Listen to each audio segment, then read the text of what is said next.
So, nandito tayo ngayon. Ayan. Hindi ko kasi maiano yung photographer. So, ayan.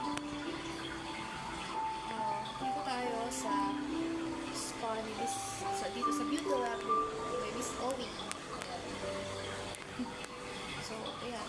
Dito tayo ngayon. Kailangan nyo ito sobrang init dito sa Pilipinas. Against the light. Sobrang init ngayon dito sa Pilipinas.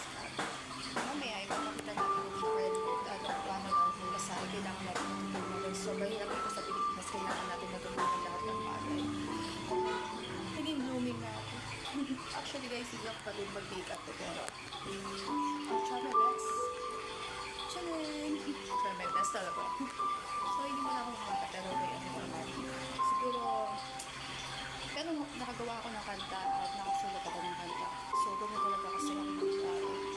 Anyway, nandito ako para pakilala itong spa na to. Sa lahat ng mga general, sa lahat ng taga-Cavite, nagkamali pa.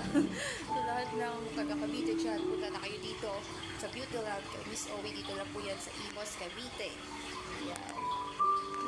So, kita-kits po tayo dito. Maka-promo po kami dahil Mother's Day, lapit na Mother's Day, dali nyo kayo mga nanay dito. At i-relax nyo naman sila, i-treat nyo naman sila for once naman, diba? Sa lahat ng mga nanay dyan, punta na po dito, pamper yourself, relax, at ano nyo to sa sarili nyo kasi deserve po ninyo ito. So, ayun lang po ang video ko